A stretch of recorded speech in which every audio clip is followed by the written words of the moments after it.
aujourd'hui, on acclame pour ces dieux-là. Ce qui s'est passé le 11 septembre 1921, c'était quelque chose d'extraordinaire. Et cette chose extraordinaire, moi j'ai la foi. Et si toi aussi tu as la foi, ça se passera aussi dans ta vie. Alléluia. Nous allons prendre nos Bibles. Nous allons, par la grâce de Dieu, lire dans Luc 22, du 1er au 6e verset. Luc 22, du 1er au 6e verset. Nous lisons au nom du Père, du Fils et du Saint-Esprit. Luc 22, du 1er au 6e verset. La fête de pain sans levain, appelée la Pâque, approchait.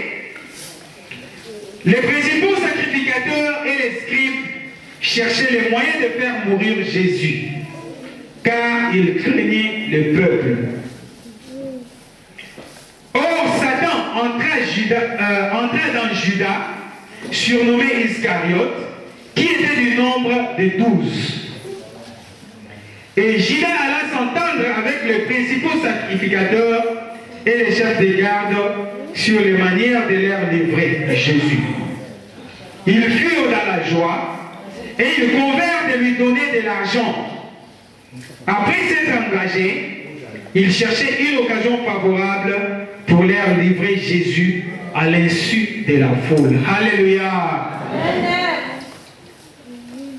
Na lingala kotanga ezali na mokanda ya Luka ya nzela ya tukumi bale na mibale kobanda nzela ya liboso tikino na motoba.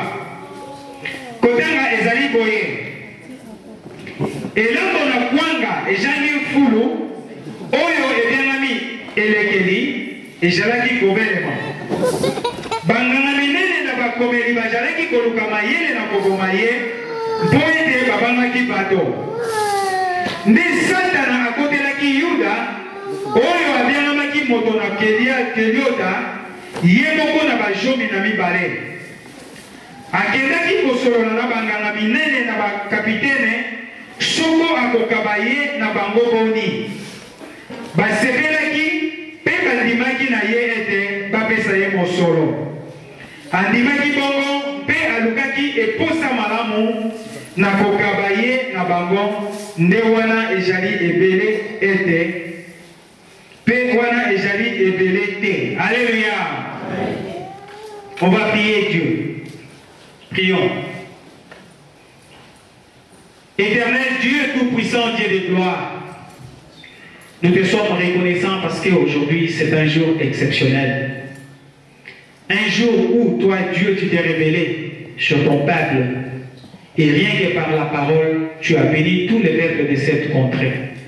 Les malades étaient guéris sans même qu'ils te voient. Les paralytiques ont marché sans même qu'ils te voient, sans même que tu les touches. Les morts ont ressuscité sans même qu'ils soient à côté de toi, Seigneur.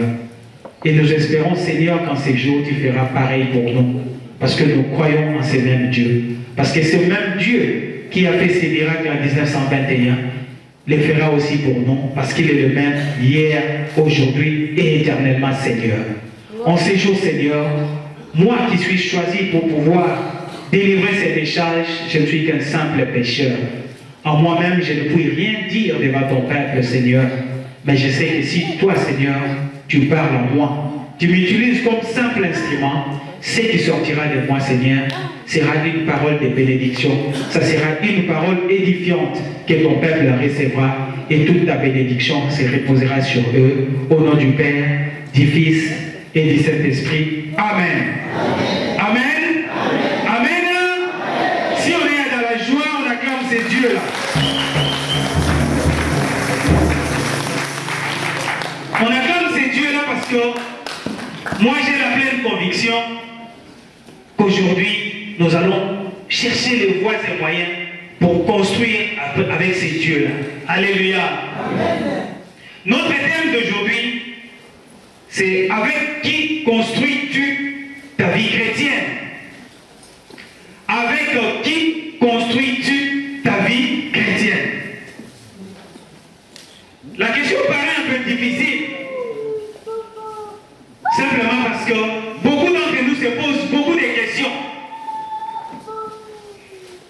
nous soyons devenus aujourd'hui chrétiens, bien que nous lisons la Bible, bien que nous écoutons la parole de Dieu, mais on ne s'arrête pas de se poser tous les jours des questions. Alléluia. Beaucoup d'entre nous se posent des questions quand le malheur frappe dans leur porte. Quand ils ont un problème, ils se posent toujours des questions.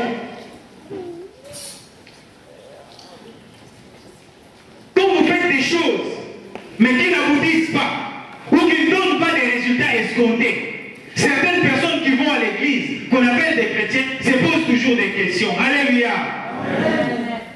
Quand il t'arrive un malheur, un accident par exemple, une maladie, ou tu perds un proche, certaines personnes se posent toujours des questions. De la même manière, quand quelqu'un a grandi, il est à l'âge de se marier, mais le mariage n'arrive pas.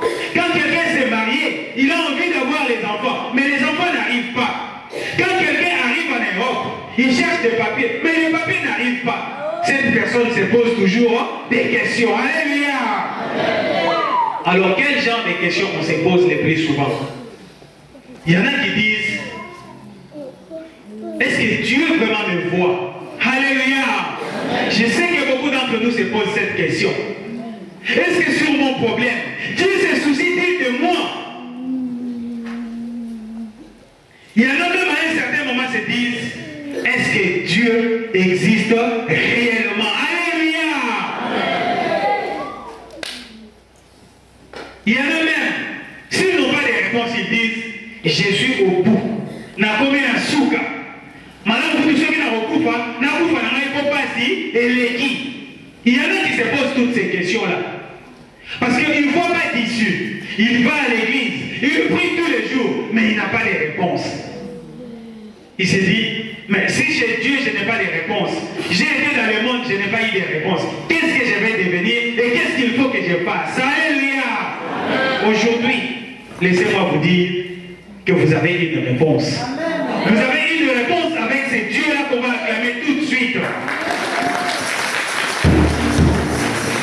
Et qu'au jour d'aujourd'hui, je vous exhorte, frères, je vous exhorte, sœurs, de ne plus vous poser toutes ces questions-là. Parce que lorsqu'un chrétien, lorsqu'une personne qu'on appelle un enfant de Dieu commence à se poser ce genre de questions, c'est que cette personne commence à toucher à sa foi. Alléluia!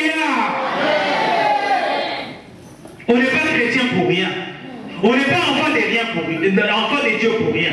On est enfant de Dieu, on est chrétien par la foi. Alléluia! Donc si on commence à toucher à la foi, on risque de tout perdre. Parce que la Bible dit, la foi ne vient pas de ce qu'on entend. Alléluia! La foi ne vient pas seulement de ce qu'on entend, mais la foi vient aussi de toi-même, par rapport à tes œuvres, par rapport à ce que tu fais. Alléluia! Il faut croire d'abord en ce que tu fais pour avoir une réponse. Alléluia! Si tu ne crois pas en ce que tu veux faire, comment veux-tu avoir une réponse? Quelqu'un veut faire une entreprise, mais il n'est pas sûr que cette entreprise produira. Comment voulez-vous que Dieu le bénisse? Parce que lui-même n'a pas la foi à ce qu'il fait. Quelqu'un est malade, il va voir un médecin, mais il n'est pas sûr qu'avec ce médecin, il aura la guérison. Comment voulez-vous qu'il ait aussi la guérison? Il faut d'abord croire à ce qu'on fait avant d'avoir une réponse positive. Alléluia. Aujourd'hui, la plupart de nous, aujourd'hui, la plupart des gens qui sont appelés chrétiens, aujourd'hui, la plupart des gens qui viennent prier, lorsqu'ils ont un problème, ils croient qu'en priant, en accusant les gens qui leur font du mal, Dieu va répondre directement à sa requête. C'est uniquement parce que beaucoup d'entre nous, même s'ils prient, ils croient que Dieu c'est un justicier, avec qui vous allez accuser quelqu'un qui vous fait du mal, et lui derrière il agit. Alléluia! Dieu n'agit pas de la sorte, que parce que tu viens à l'église, parce que tu pries, parce que tu fais ça, parce que tu fais ça, à la minute où tu as un problème, tu mets des genoux, tu pries, à la minute tu as la réponse. Non! Alléluia! Alléluia. Si tel était le cas, nous autres là, on aurait eu déjà beaucoup de réponses. Parce que vous là que je vois, il y en a beaucoup tous les jours, matin, midi, soir, il a sa Bible, il le prie constamment. Mais il a toujours des problèmes qui le dérangent. Alléluia. C'est simplement parce que Dieu ne peut pas se transformer en justicier pour frapper les gens qui vous font du mal. Parce qu'il a besoin des gens qui vous font du mal aussi. Parce qu'il sait qu'avec eux, ils seront un témoignage pour vous. Et on acclame pour ces dieux-là. Pour certaines personnes, il a été dans le monde.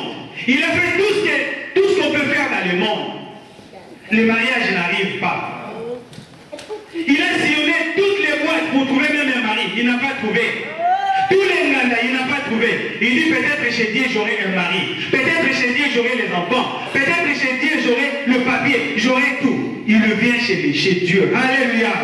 Et quand il vient chez Dieu, tous les jours, sa prière, Seigneur, donnez-moi le mariage. Seigneur, donnez-moi les papiers. Seigneur, donnez-moi les enfants. Seigneur, donnez-moi ça. Il croit comme si Dieu était le Père Noël céleste. Alléluia. Aujourd'hui, il faut qu'on dise les choses telles qu'elles sont. Dieu n'est pas un Père Noël céleste avec qui, quand vous venez aujourd'hui, vous dites Dieu, j'ai besoin du mariage, il prend le mariage, il te donne. J'ai besoin de papier, il prend les papiers, il te donne. J'ai besoin des enfants, il prend les enfants, il te donne. Dieu n'est pas comme ça. Dieu n'est pas là pour faire plaisir aux hommes. Dieu n'est pas là pour faire plaisir à quiconque. Parce qu'il en a fait déjà avant. Mais ces gens à qui il a fait plaisir l'ont trahi. Alléluia. Pour peu. Lorsque nous lisons dans Exode 16, verset 4, les enfants d'Israël, après avoir quitté l'Égypte, ils sont arrivés dans le désert. Ils avaient faim. Ils ont commencé à regretter l'Égypte. Ils ont dit à Moïse, on était en Égypte, on avait du pain à gogo, on avait de la viande à gogo, on avait tout ce qui était à boire à gogo. Et voilà que tu viens de nous amener dans le désert où il n'y a ni pain, ni viande, ni quoi que ce soit. Alléluia. Amen. Ils ont mis en doute ces dieux-là, mais ils ont oublié tous les mystères que Dieu leur a fait voir pendant leur traversée. Personne dans ce monde ne peut couper la mer rouge si ce n'est pas Dieu. Si ce n'est pas Dieu, personne d'autre ne peut faire ça. C'était un exemple pour donner encore plus de foi aux enfants d'Israël. Mais rien que pour des petites choses, parce qu'ils avaient faim. Ils ont mis en doute ces dieux-là. Dans Exode 16, verset 4, Dieu a compris la demande des enfants d'Israël. Il dit à Moïse, Moïse, je ferai pleuvoir pour vous du pain du haut des cieux. L'Iparé, vous dans la Nicolo, vous avez dit qu'il y a l'ambité, mais nous avons passé. Alors, nous avons dit c'est la vie où on est d'Imboula. Alléluia. Il dit je ferai pleuvoir du pain du haut des cieux. Vous sortirez tous, vous ramasserez jour par jour la quantité que vous voulez. Afin que je vous mette à l'épreuve.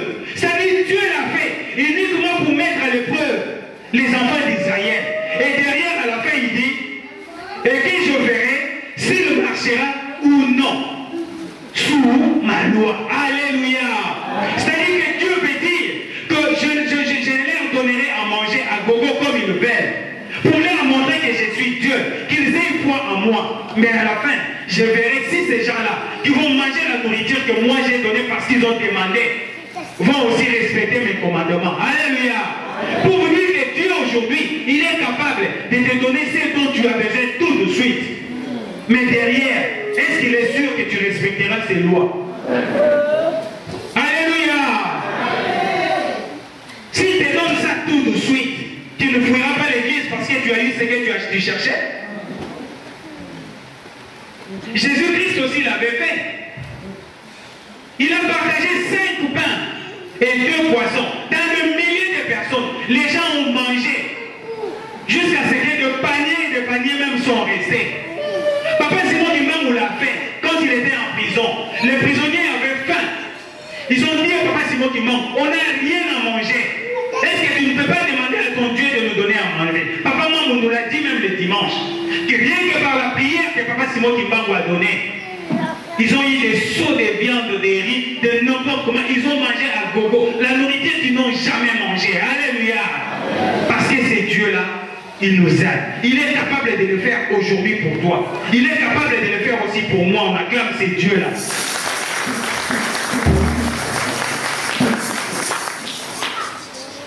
Mais Dieu n'est pas en concurrence avec quiconque.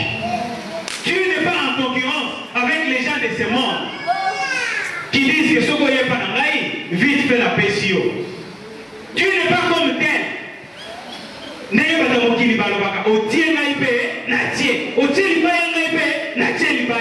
n'est pas comme ça. Dieu n'est pas comme ça. Dieu, il regarde. Il veut d'abord, avant qu'il te donne, qu'il soit sûr que ce qu'il te donnera, tu le garderas pour longtemps. Il ne faut pas qu'il te donne aujourd'hui et demain tu le perds. Dieu n'est pas un Dieu qui donne des choses éphémères. Dieu donne des choses qui sont éternelles. C'est comme ça, pour avoir ce que Dieu a préparé pour toi, il faut d'abord que tu te prépares. Il faut que tu sois prêt à recevoir ce que Dieu veut te donner. Si tu n'es pas prêt, Dieu ne te donnera jamais. Alléluia.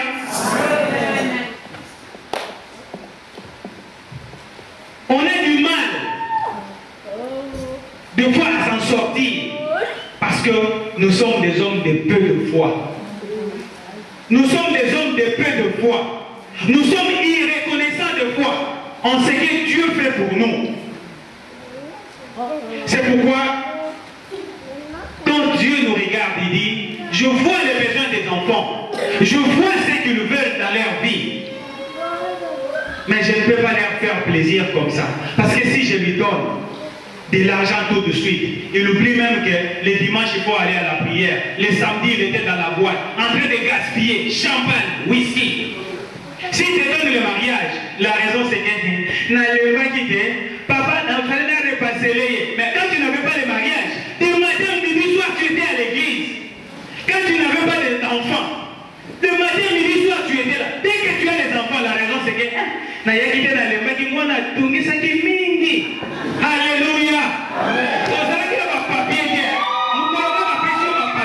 Le jour où tu as des papiers, ça devait des courses. Je n'ai pas eu le temps, j'ai eu un boulot là qui me prend tout le temps. Alléluia. Mais tout le temps que tu avais pour supplier ce Dieu-là, tu as oublié ça. Alléluia. Alléluia. On acclame ce Dieu-là.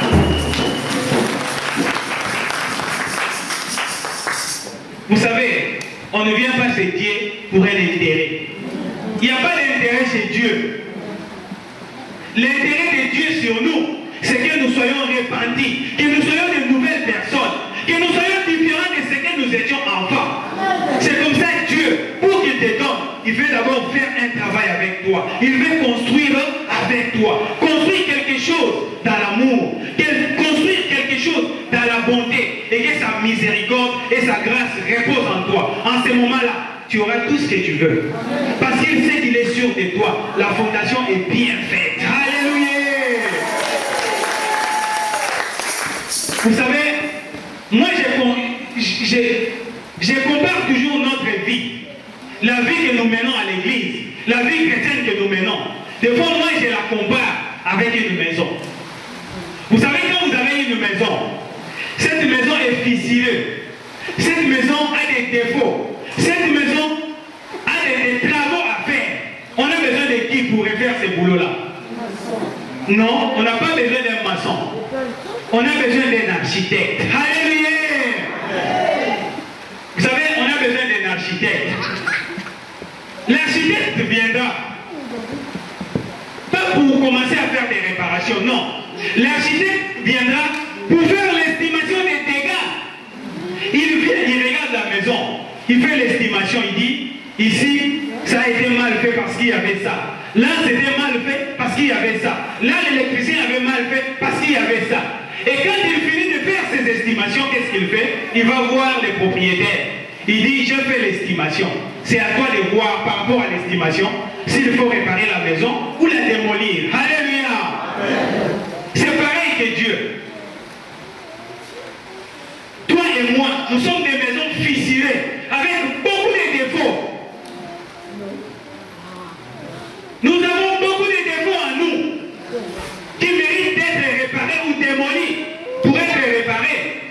viens seulement chez l'architecte qui est Jésus-Christ, qui va te réparer. Alléluia. Il va faire l'estimation des défauts qu'il y a chez toi pour qu'il te répare. Mais si tu vas chez Satan, il va te démolir. Alléluia. Aujourd'hui, moi et toi, nous sommes venus en Jésus-Christ parce que c'est lui l'architecte de notre vie.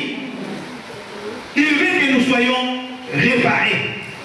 Et la réparation que Dieu fait en nous, c'est ce que la Bible appelle la repentance. Alléluia. Nous devons nous repentir. Nous devons nous conduire dignement. Et lorsqu'un architecte vous fait l'estimation des travaux à faire, derrière ça, il fait un plan. Le plan de l'architecte sert seulement à tracer les lignes pour la réparation ou la construction d'une maison. Nous aussi, Jésus-Christ nous a fait un plan. Et le plan que Jésus-Christ nous a fait pour nous réparer repose dans les livres que nous avons lus d'Exode 21 à 17. Alléluia.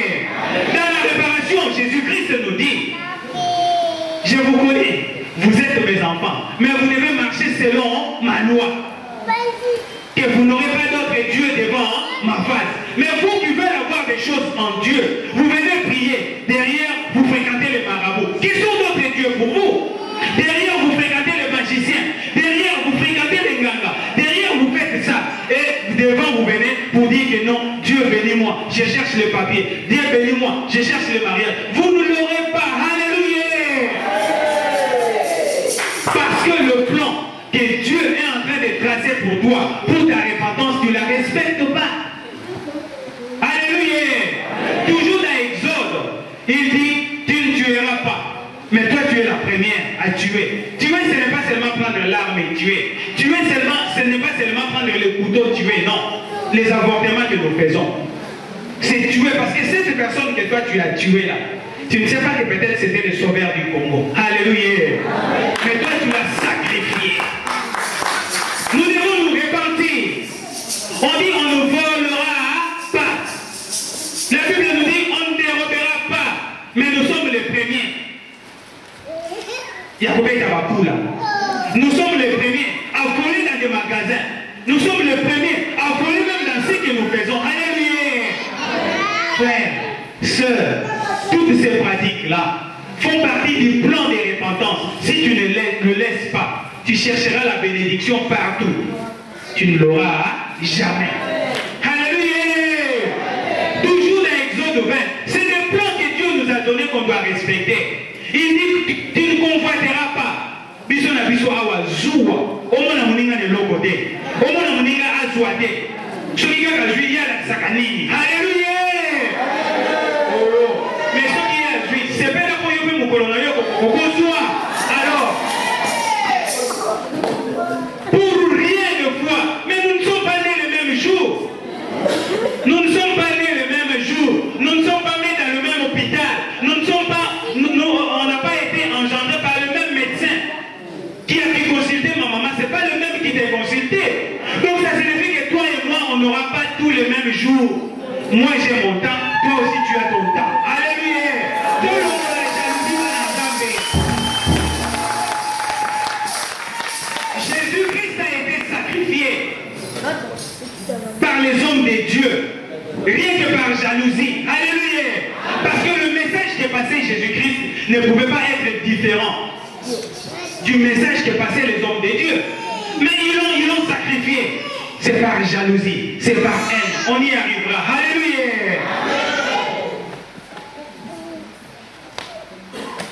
Notre architecte d'aujourd'hui, qui est Jésus-Christ, qui veut construire une vie digne, pleine d'amour, pleine de grâce, entre toi et lui, est quelqu'un d'exceptionnel.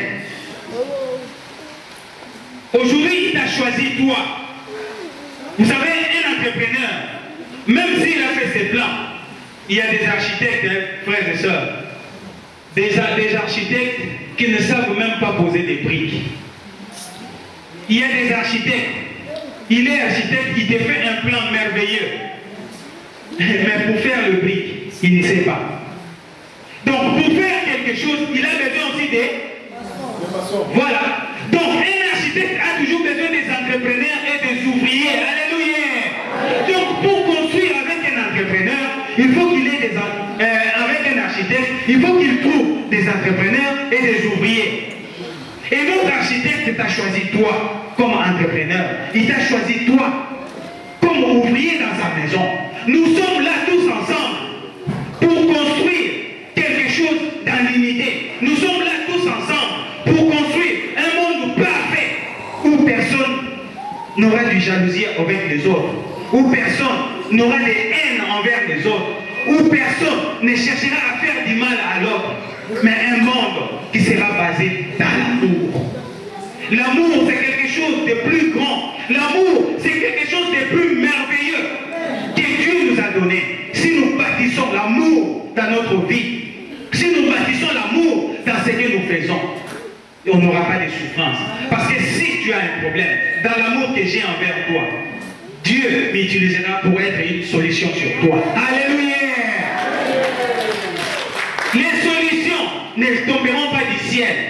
Les solutions, c'est Dieu qui les donne. Mais certaines solutions passent à travers certaines personnes que Dieu envoie pour être une réponse à ton problème. Mais si toi, tu n'as pas d'amour, si toi, tu ne construis pas dans l'amour, comment voulez-vous que Dieu utilise cette personne pour te venir en aide? Parce que lui-même, Dieu n'a plus le temps de descendre. C'est comme ça qu'il t'a choisi toi comme entrepreneur. Il t'a choisi toi comme ouvrier. Les entrepreneurs sont le pasteur. Les entrepreneurs sont les diacres, le diaconesse. Les entrepreneurs sont le prophète, le prophétesse. Les entrepreneurs et les ouvriers sont les chantres. Les entrepreneurs et les ouvriers sont tous ceux qui sont là à contribuer dans l'épanouissement des lèvres de Dieu. Nous devons être unis. Marcher dans la foi, dans l'unité, que nous ayons tous une même pensée. Alléluia. C'est comme ça que nous avons lu dans le livre de Luc 22, du premier verset au 6e verset. Là, la Bible nous parle du complot de trahison de Jésus. La Bible nous dit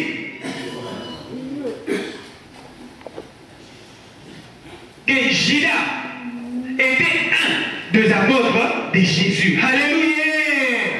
Donc Judas était entrepreneur et ouvrier chez Jésus-Christ. Judas, il écoutait toutes les prédications, tous les messages, toutes les prophéties de Jésus-Christ. Judas était toujours présent. Mais puisque lui, il est venu en Dieu, il est venu à côté de Jésus par intérêt. Il est venu chez Jésus par intérêt.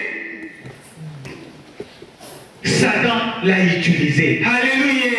La Bible nous dit, Satan entra dans Judas. Alléluia. Bien-aimés, nous avons des faiblesses dans nos vies que nous devons combattre. Nous avons des choses dans la vie qui sont nos pierres d'achoppement que nous devons combattre pour laisser tomber. Parce que si nous demeurons dans ça, ça sera toujours une porte d'entrée de Satan dans ta vie. Alléluia. Satan savait que la faiblesse de Judas, c'était dans l'argent. Il était trop envié d'argent. Il était plus matériel que spirituel. C'est comme ça que Satan est entré dans lui. Et pourtant, Judas était ensemble avec les autres apôtres. Quand Jésus leur disait que le Fils de Dieu sera livré, il était là. Il sera livré par l'un de nous. Judas était là présent. Il s'est posé même la question, Seigneur, est-ce que c'est moi? Alléluia. Eh oui, c'était vraiment lui. Parce qu'il n'était pas spirituel, il était plus matériel. Il voyait plus l'argent. Aujourd'hui, moi et toi, si nous n'arrivons pas à avoir toutes les bénédictions que Dieu a préparées pour nous, parce que nous sommes plus matériels que spirituels, nous voyons plus les choses qui sont matérielles que spirituelles. Quand vous demandez le mariage à Dieu, c'est matériel. Quand vous demandez les enfants, c'est matériel. Parce que spirituellement, tu ne sais pas ce que Dieu a préparé pour toi. Peut-être que le Dieu ne te donne pas encore ces mariages-là, parce que ce n'est pas encore ton temps. Au risque de tomber chez un sorcier et demain c'est le divorce. Ce n'est pas encore le moment pour toi d'avoir ces enfants-là. Au risque de tomber sur des enfants qui ne sont pas des enfants qui te feront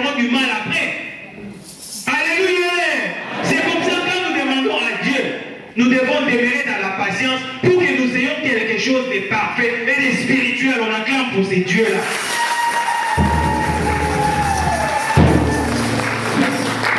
Satan s'est saisi de Judas uniquement parce qu'il avait des faiblesses.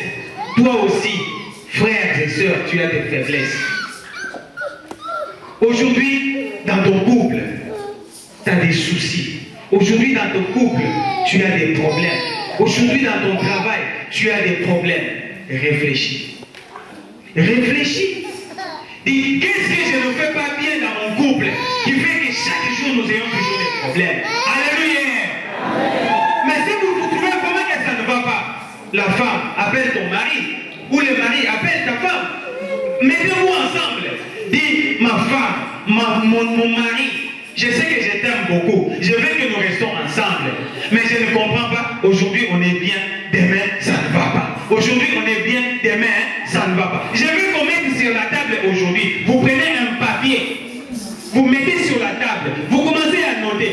Dis, mon mari, dis-moi quels sont les défauts que tu trouves en moi. Pour que moi, je plaise aussi à mon Dieu. Que je corrige ça. Dis aussi à ton mari. Que voilà les défauts que je trouve en toi. Tu aimes trop les makam ou les bandas. Alléluia. Les makam, c'est une ligne qu'il faut du trésor dans le foyer. Alléluia. Si tu t'alignes sur cette voie-là, d'aller toujours chercher à côté, tu n'auras jamais de paix dans ta vie. Parce que Satan te détruira toujours par ces chemins-là. Il sait que tu aimes trop les hommes. Il va te chercher toujours des problèmes par rapport à ça. Il sait que tu aimes trop les femmes. Il va te chercher toujours des problèmes par rapport à ça. Il sait que tu aimes toujours l'argent. Il va toujours t'envoyer dans des choses qui te feront du mal. Parce qu'il sait que c'est ton point faible. Alléluia. Il sait que c'est ton point faible. Pareil pour nous les hommes de Dieu. Aujourd'hui, nous qui venons dans l'église, nous ne vivons pas dans le même esprit. Nous sommes rongés par la haine et la jalousie. Par la haine et la jalousie. Laissez-moi vous dire que cette histoire ne date pas d'aujourd'hui, où les hommes de Dieu sont jaloux. Ils sont pleins de haine. Les gens qui ont sacrifié Jésus-Christ, les gens qui voulaient la mort de Jésus-Christ tel que nous l'avons dit, lu dans Luc 22, c'était des sacrificateurs. Les sacrificateurs, c'était des hommes des dieux. Mais pourquoi ils ont voulu la mort de Jésus? C'est seulement par jalousie et par haine. Alléluia.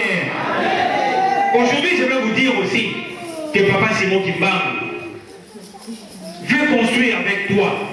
Papa Simon Kimbangu veut que nous vivons dans l'unité.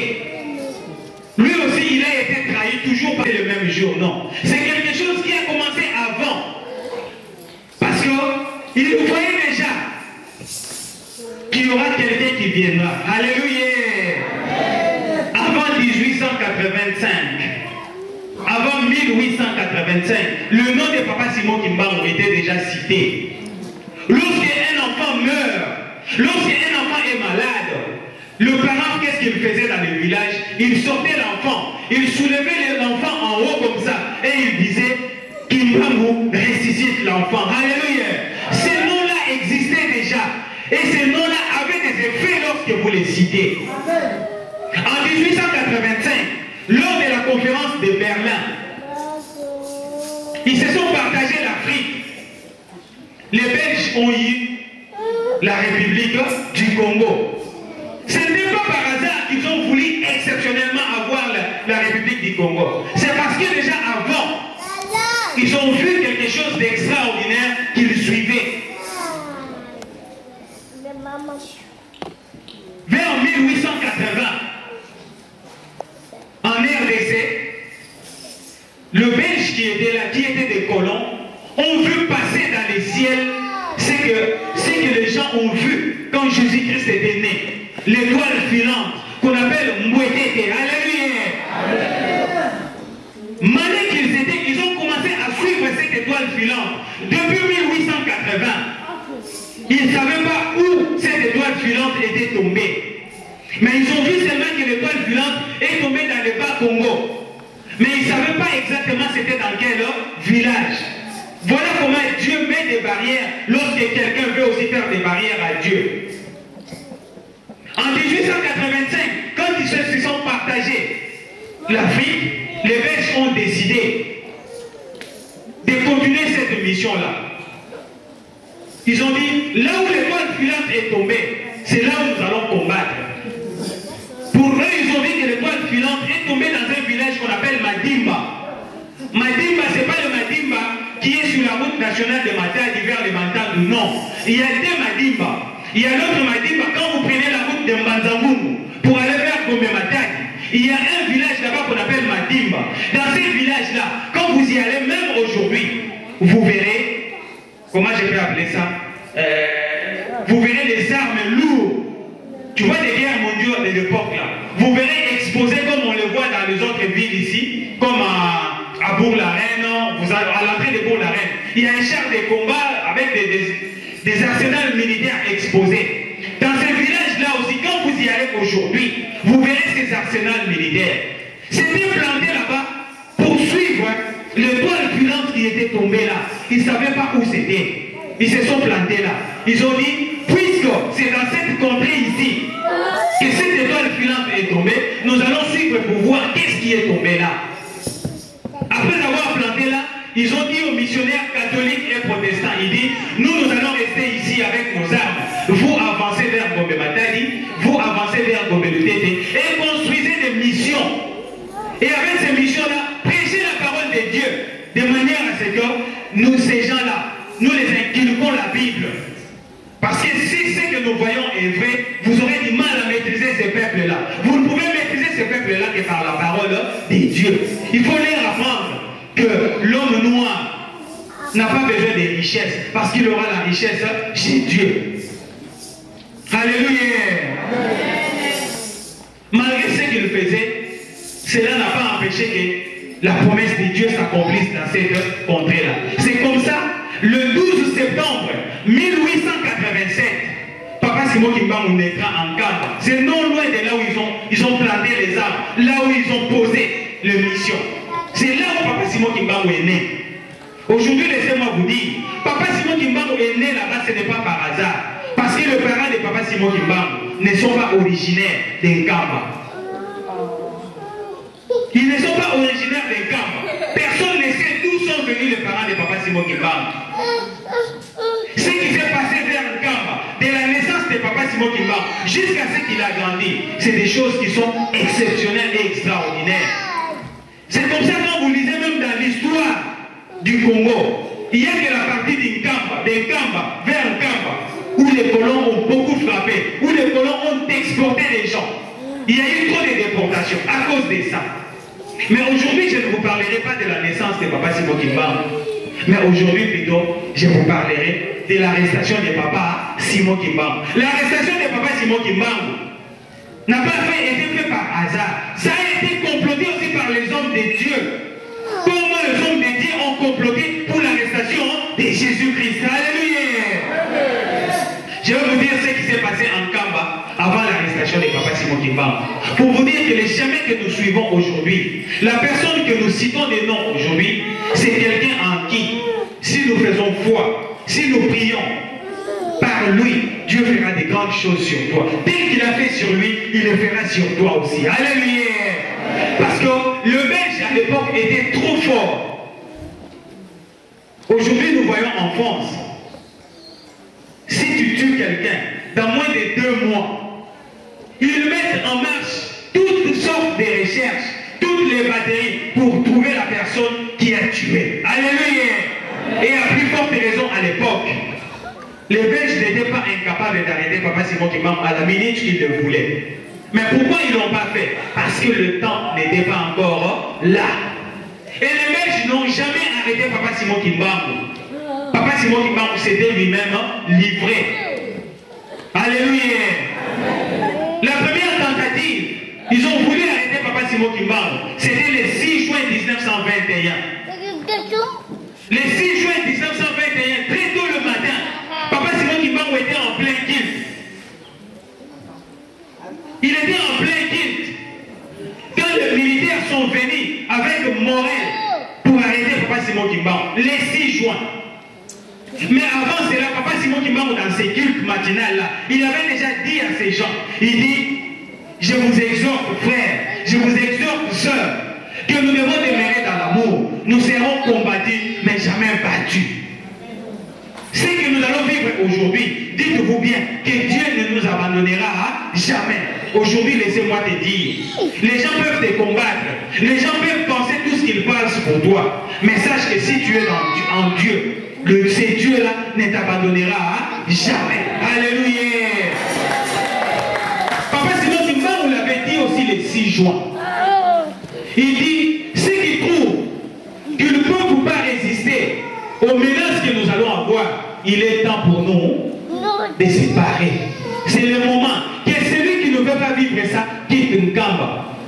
Ceux qui n'avaient pas la foi, ceux qui ne croyaient pas, ceux qui venaient chez Papa Simon Kimbangu par intérêt comme nous autres, ont quitté Nkamba ce même matin. Alléluia.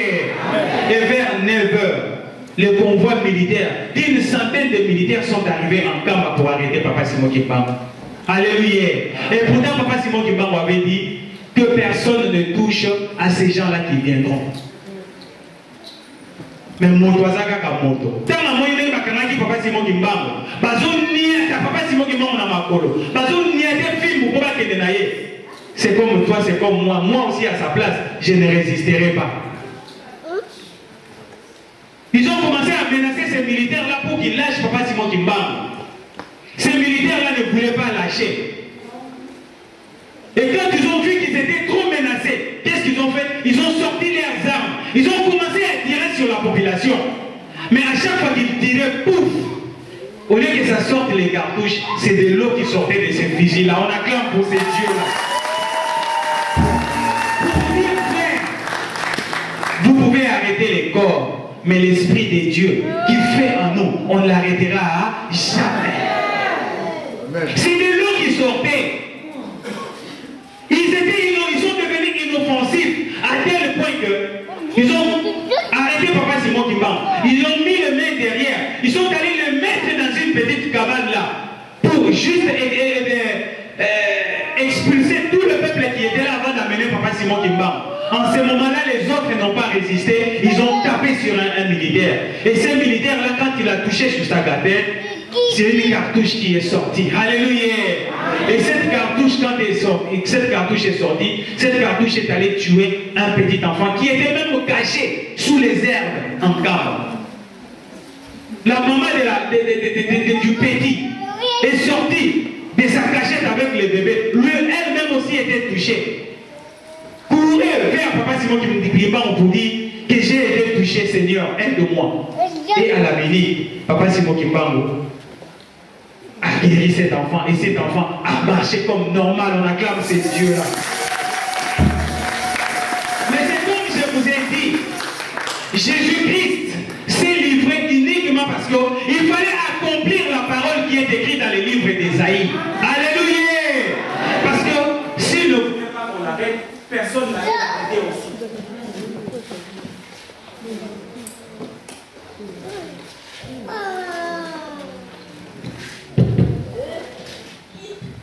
Si Papa Simon Kimbangu n'a pas voulu qu'il soit arrêté, on n'allait pas l'arrêter aussi. Si Jésus-Christ l'avait voulu, il ne serait pas arrêté aussi. Dans la cabane où ils ont mis Papa Simon Kimbangu, bien surveillé, Papa Simon Kimbangu est sorti devant ces militaires-là sans qu'ils ne voient. Et on acclame ces dieux-là. Il dit, le moment n'est pas encore venu parce que je n'ai pas fini la mission que Dieu m'a donnée. Il est sorti et il est parti. De lui, ils ont tout dit, mais la porte est toujours fermée, il est parti. Il faut qu'on les suive. Ils ont commencé à poursuivre Papa Simon Kimbangu. Papa Simon Kimbangu a utilisé la même arme que toi et moi nous utilisons. C'était la fuite. Il a fui. Alléluia. Et quand Papa Simon Kimbangu a fui, il est descendu dans une petite marée qui est vers Nkamba là-bas, où il y avait la boue. Papa Simon Kimbangu est tombé dans la boue. Alléluia. Il est tombé dans la boue. Il a disparu dans cette boue-là. Il avait sa Bible en main et sa tenue blanche comme vous voyez là.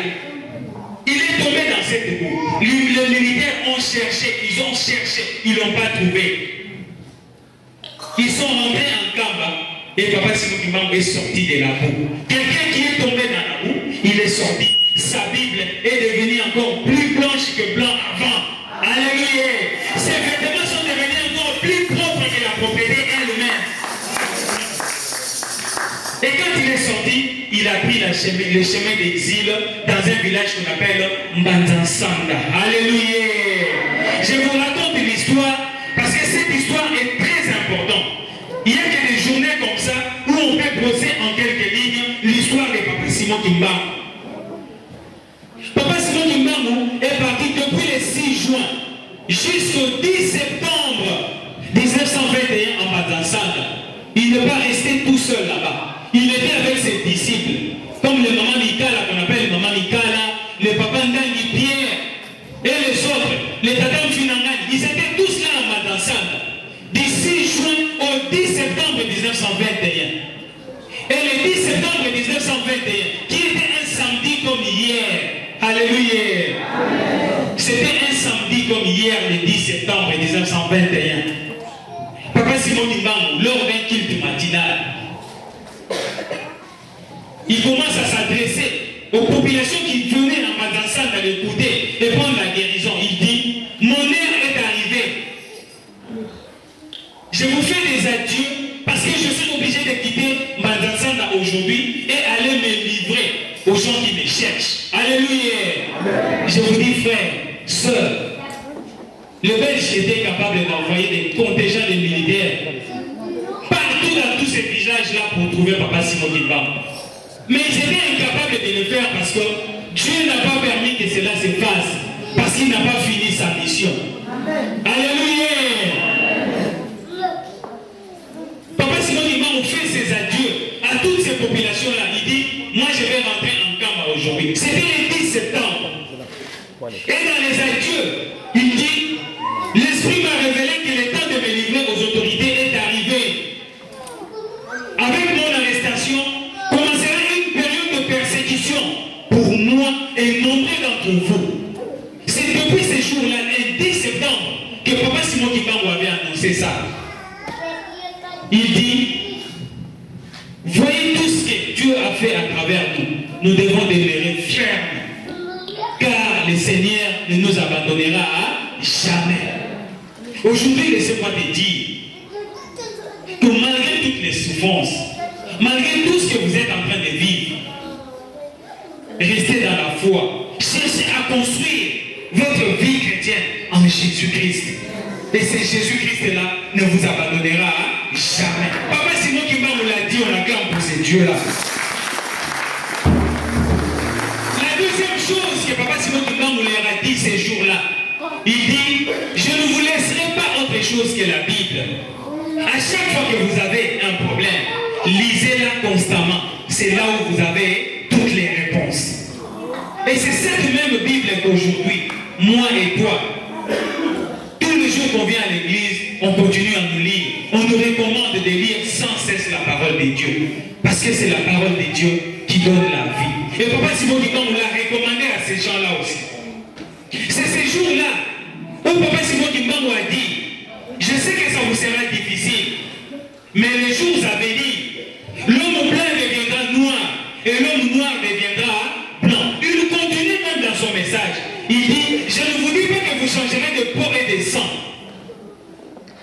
Mais les postes qu'occupe le blanc aujourd'hui dans notre pays seront des postes qui seront occupés par nous-mêmes. Ils viendront et ils sont pris. Qu'est-ce qu'il a dit? Ils viendront et ils s'appuieront sur nos exigences à nous. Alléluia. Papa Simon Kimbangu l'a dit le 10 septembre, c'était hier.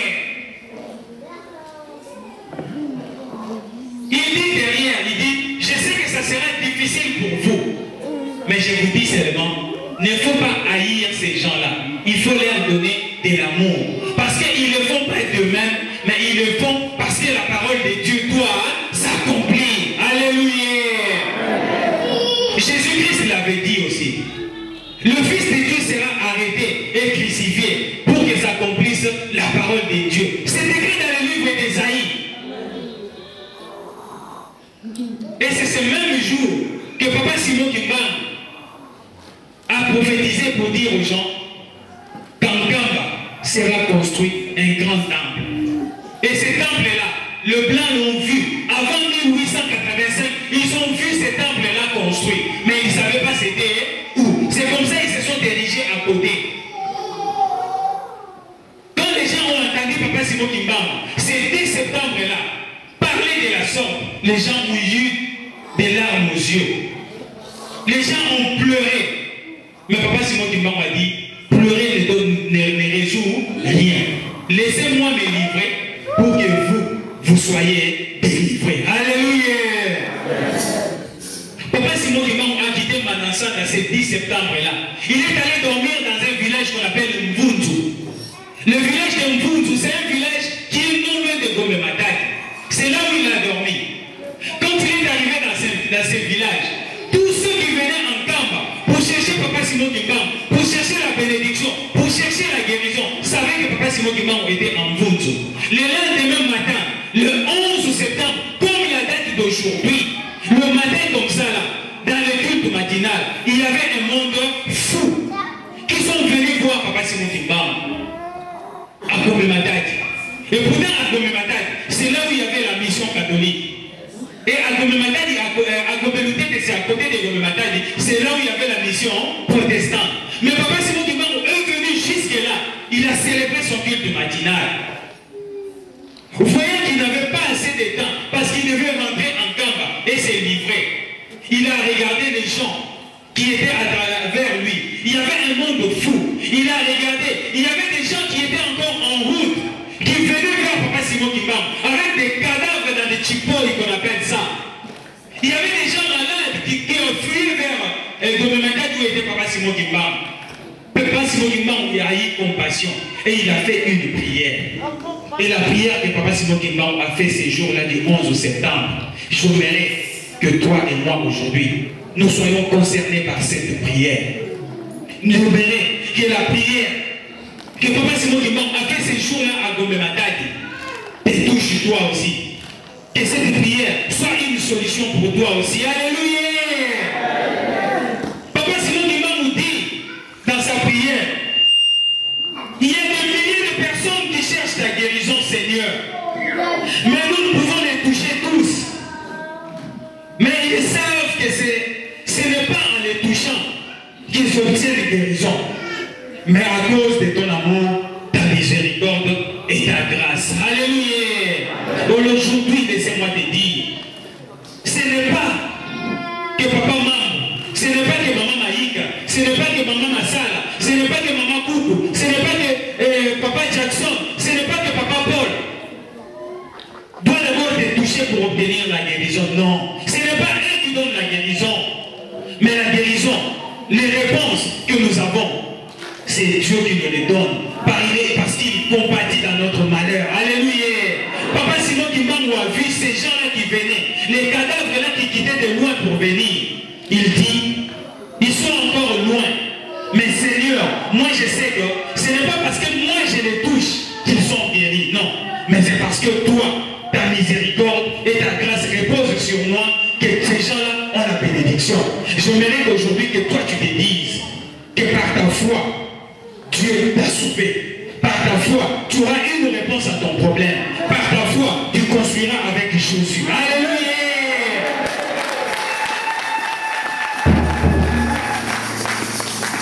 Après cette prière, Papa Simon Kimbang a levé en haut. Il avait un bâton. Ce bâton-là, en Kikongo, on appelle ça Mvalalulendo. Alléluia. C'est comparable à la tente d'assignation des Juifs. Vous savez la tente d'assignation des Juifs. Cette tente d'assignation des Juifs était en quelque sorte un GPS des Juifs. Quand ils soulevaient cette tente-là, ils marchaient sur la voie que traçait cette tente-là. Si cette tente-là se repose par terre, ils étaient obligés de rester là. Papa Simon Kimbang avait aussi sa canne. Cette canne-là était une canne qui lui donnait la direction. Partout où il allait, si cette canne-là s'arrête, il n'avait plus le pouvoir de toucher à cette canne. Si ça s'arrêtait verticalement comme ça, là, pendant 3 jours, ça signifie que pendant 3 jours, Papa Simon Kimbang restera à cet endroit-là avec ces gens-là, qu'il pleuve ou qu'il neige, jusqu'à ce que cette canne tombera. Si cette canne tombe, c'est que Dieu a donné l'ordre à Papa Simon Kimbangu de continuer. Alléluia! Aujourd'hui, 11 septembre, Papa Simon Kimbangu, après avoir fait cette prière, il a pris sa canne. Il a tourné ça dans les 4 coins du monde. Il dit, tous ceux qui viennent vers moi à travers cette canne, que les malades guérissent, que les morts ressuscitent, que ceux qui veulent la bénédiction l'obtiennent. Alléluia! Aujourd'hui, 11 septembre, il a encore soulevé ça pour nous qui sommes ici. Que ceux qui veulent le mariage obtiennent le mariage. Que ceux qui veulent les enfants obtiennent les enfants. Ceux qui veulent les papiers obtiennent les papiers. Dieu donnera des solutions pour nous. Alléluia! Je vous dis, le malade, le mort ont ressuscité ces jours. Alléluia! Moi, je connais un enfant. Cet enfant-là s'appelait Dina. Ils étaient dans un village loin de Kamba. Quand Papa Simon Kimbangu a soulevé ça, là où il était mort, cette fillette-là était ressuscitée. Moi, je l'ai vue de mes propres yeux. Je l'ai vue pas jeune, mais je l'ai vue, elle était déjà vieille, cette femme. Alléluia! Je sais, parce que moi, j'ai vu cette femme. J'ai entendu son témoignage et j'y crois. Alléluia! Et après ça, Papa Simon Kimbangu est parti voir à Gombe-Lutete, pardon, les missionnaires. Les missionnaires qui étaient à Gombe-Lutete, c'est les mêmes personnes qui ont formé Papa Simon Kimbangu dans les catéchismes. Parce que Papa Simon Kimbangu était un des enfants qui étudiait les catéchismes à Gombe-Lutete. Dans la mission protestante qu'on appelait BMC, Baptiste Mission. Socialiste, hein? Société missionnaire baptiste. C'est ce qui est devenu aujourd'hui CBFC. À l'époque, ça s'appelait CBFZ. Alléluia. Aujourd'hui, c'est devenu CBFC. BMC, là, à l'époque. Il est allé voir le révérend Jennings. Il dit au révérend Jennings, c'est même dimanche comme aujourd'hui. Il venait de finir son culte avec les protestants là-bas. Il lui dit, pourquoi as-tu poussé les autorités à me traquer? Alléluia! Papa Simon Kimbangu lui-même, de ses pieds, il a marché jusqu'à chez Jennings. Il dit, pourquoi as-tu poussé les autorités à me traquer? Mais aujourd'hui, je suis venu te voir pour te dire que ce que j'ai fait, ce n'est pas de moi-même, mais je suis en train d'accomplir la volonté de mon maître. Alléluia! Jésus-Christ a été trahi par les hommes de Dieu. Papa Simon Kimbangu aussi a été trahi par le missionnaire. Alléluia! Pour vous dire que Jésus-Christ, qu'il a appelé dans son discours le maître, devait subir la même chose pour que moi et toi, nous devenons de personnes libres, que nous ne soyons plus esclaves du péché. C'est comme ça aujourd'hui, dans son message, il est venu te dire qu'il a besoin de toi. Il veut être un architecte pour te construire, pour te changer, pour te remettre à l'ordre. Alléluia. Et ce 11 septembre-là, Papa Simon Kimbangu est rentré en Kamba. Imagine-toi, Ben Laden, qui a tapé les États-Unis aujourd'hui là, il s'est assis, il dit, bon, mon heure est arrivée, je vais rentrer aux États-Unis. Alléluia. Dès qu'il rentre seulement aux États-Unis, vous voyez ce qu'on allait le faire. Est-ce que vous vous imaginez ce qu'on va le faire? Mais Papa Simon Kimbangu, puisque lui, ce n'est pas quelqu'un comme nous, puisque lui, il avait une mission exceptionnelle, il dit, je rentre en Kamba. Au lieu que eux, ils continuent à me chercher, c'est moi qui irai les chercher. Je vais aller les livrer chez eux. Alléluia. Raison pour laquelle Papa Simon Kimbangu est rentré en Kamba. Il a dormi même en Kamba avec sa femme et ses enfants pour prouver à ces gens-là que j'y suis et j'y reste. Amen. Il a dormi le 11 septembre en Kamba. Le matin, le 12 septembre, le matin, il a tenu son culte. Malgré les militaires qui étaient en Kamba, ils n'ont pas vu qu'il y avait quelqu'un qui était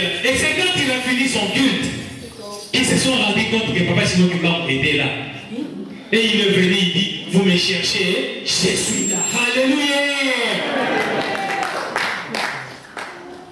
Et c'est ce jour-là qu'il a été arrêté, le 12 septembre. Je vous ai posé cette histoire. C'est simplement, juste pour vous faire voir que lorsque Dieu veut construire avec toi, lorsque Dieu veut te changer, il veut vraiment qu'il te change totalement. Parce que quand il te changera, tu ne seras pas la même personne. Tu seras quelqu'un d'exceptionnel comme Papa Simon Kimbang. Dieu fera des choses avec toi, comme il a fait avec Papa Simon Kimbang. Si les sorciers, si les marabouts, si les gens de ta famille veulent venir t'arrêter, veulent venir te faire du mal, ils ne le feront pas si Dieu ne leur donne pas l'occasion de le faire. Et je sais que Dieu ne donnera pas l'occasion que tu tombes. C'est eux qui tomberont et ils périront. Alléluia. Mes frères et sœurs, sache que la vie chrétienne que nous voulons construire avec Jésus-Christ et Papa Simon Kimbang, personne ne peut les détruire. Personne ne peut les détruire. Nous devons construire cette vie chrétienne-là dans l'amour. Parce que s'il n'y a que dans l'amour où nous avons des bénédictions, il n'y a que dans l'amour où couleront toutes les bonnes choses. C'est comme ça dans les livres des psaumes 133, 1 à 3. Dans ces livres-là, nous avons dit, il est important aux frères et sœurs de demeurer ensemble. Alléluia.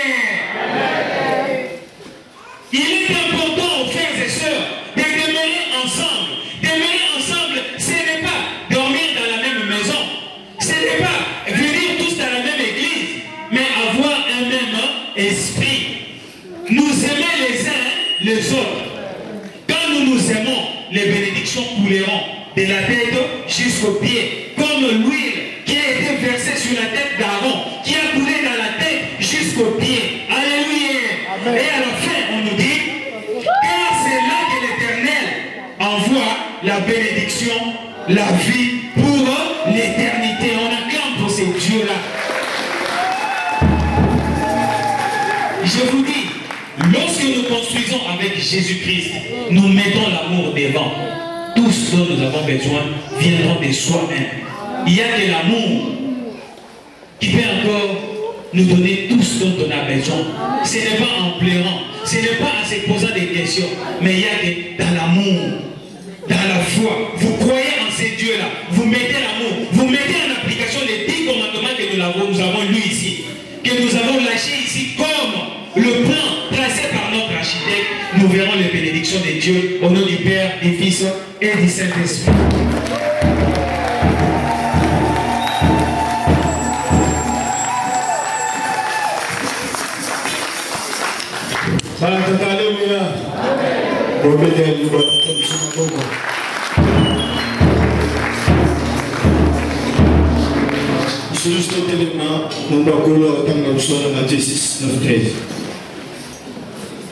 Prions.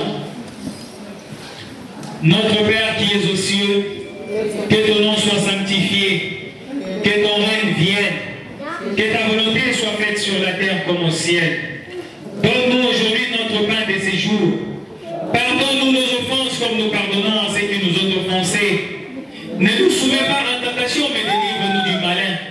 Car c'est à toi qu'appartiennent dans tous les siècles les règnes, la puissance et la gloire, au nom du Père et du Fils et du Saint-Esprit. Amen.